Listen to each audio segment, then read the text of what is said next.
This week's historic summit between the leaders of North and South Korea has set the stage for a face-to-face meeting between President Trump and Kim Jong-un.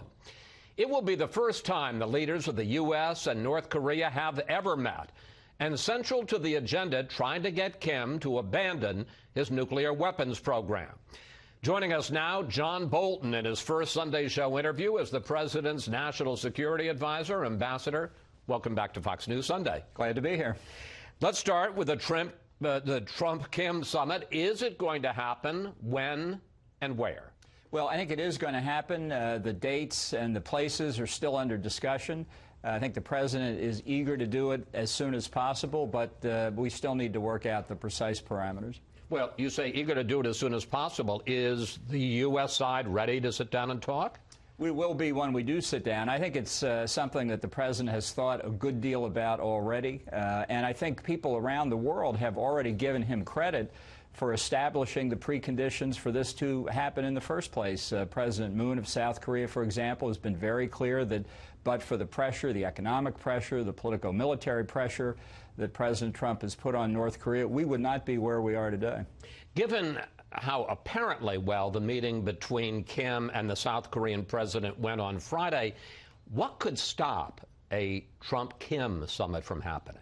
Well, we need to agree on a place, and that remains an issue. But if, in fact, Kim has made a strategic decision to give up his entire nuclear weapons program, then I think deciding on the place and the date should be fairly easy. Okay, so let's talk about your position, the U.S. position going in, what the U.S. wants from Kim.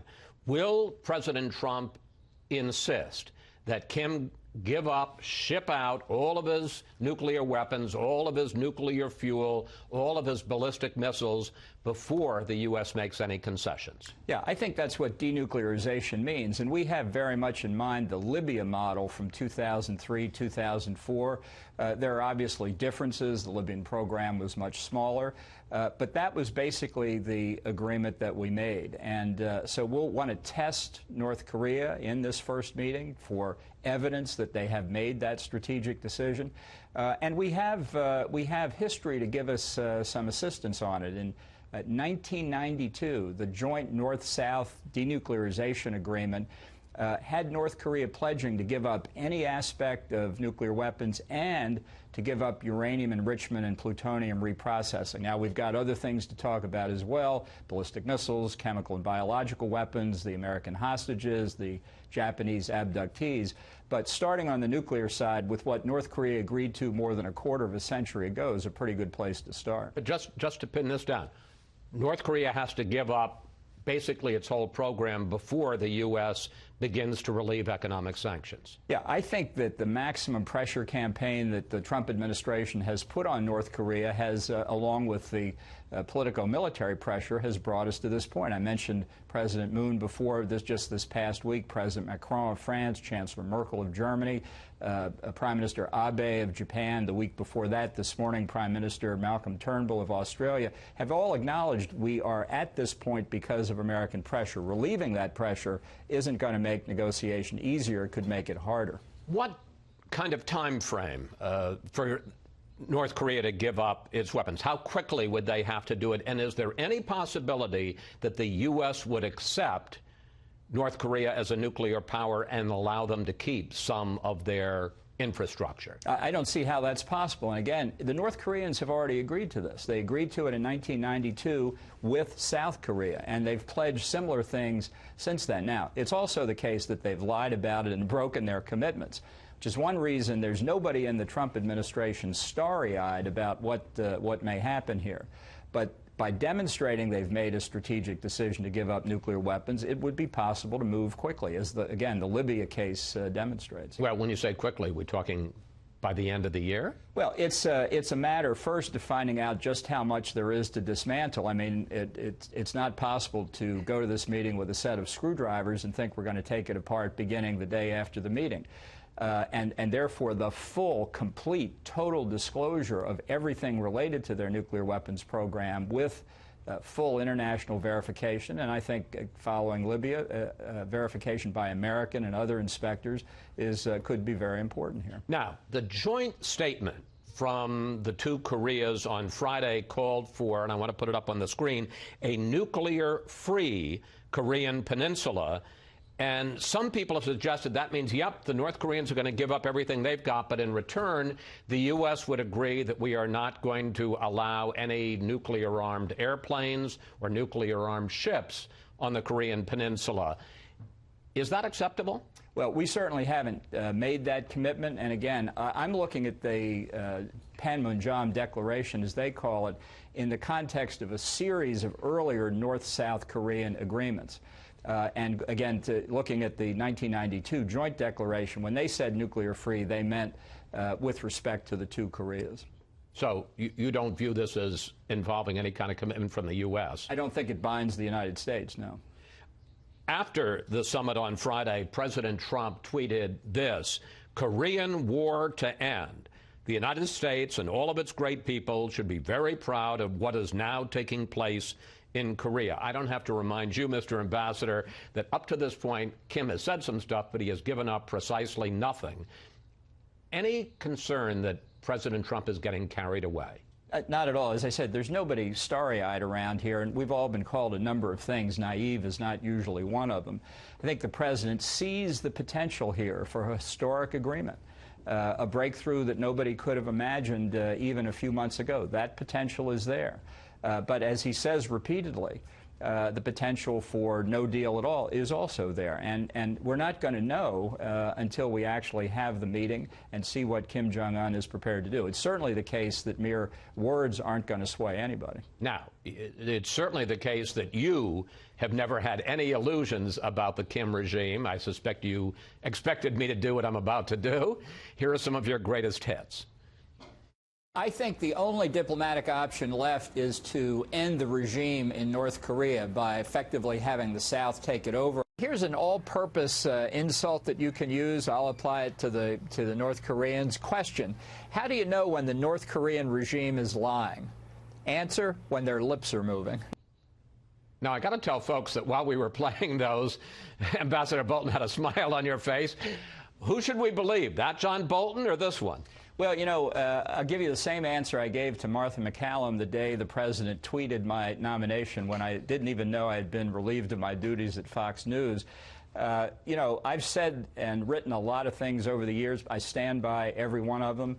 But I was a freelancer back then. I had the luxury of voicing my own opinion. That's not my job now. I'm simply an advisor. The decision maker here is the president. And I don't think really there's anything to be served by going back to those golden oldies and comparing them to what the president's position is now. My advice to him, you know, I give in private. He makes the decisions. That's how it works. Now, Kim told the South Koreans Friday, that South Koreans are now saying, is that he would give all of his weapons up if the U.S. promises not to invade. Is that the kind of a guarantee that we would be willing to make? Look, this is part of a discussion that remains to be had. We've heard similar things from North Korea before. That's why I think that while we should be optimistic in pursuing the opportunity, we should be skeptical of rhetoric until we see some concrete evidence. Well, I'm not going to pull one of your old bites now. I'm going to pull one of President Trump's from this week. Take a look. Kim Jong-un he really has been very open, and I think very honorable from everything we're seeing. Kim Jong-un, open and honorable? I think the president is focused on doing everything he can to make this meeting a success. It's somewhat different than what he said before, but I think he's saying, look, if you're going to come with a real strategic determination to give up nuclear weapons, we're going to have a very serious conversation. Okay, let's turn to Iran, where President Trump has a May 12th deadline to decide whether or not to reimpose sanctions on the regime in Tehran and to pull out of the Iran nuclear deal. The administration is talking with our European allies about a plan to stay in the deal, but to add agreements that would limit Iran's ballistic missiles, sanction regional aggression, and end the sunset clause when Iran can start to break out and restart its nuclear program in 2025. Would President Trump accept that, stay in the deal, if you had those kind of strengthening add-ons? Well, let me start by underlining he has made no decision on the nuclear deal, whether to stay in or get out. He is certainly considering the framework, the 4 pillars that President Macron laid out in their meetings last week, the Iran nuclear situation now, the Iran nuclear situation into the future, Iran's ballistic missiles, and regional peace and security.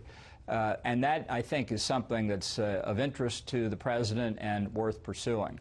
But in terms specifically of the nuclear deal, there's no decision on that yet. But I guess what I'm asking is, does he feel that the deal itself is fatally flawed, or does he think that if you address some of his other concerns, like ballistic missiles, like the Sunset Clause, like their regional actions as a bad actor around the world, that you could fix the deal? Well, the question... Is it fixable is really the question. He's certainly said very negative things about the deal, which imply that these other steps wouldn't really address that concern.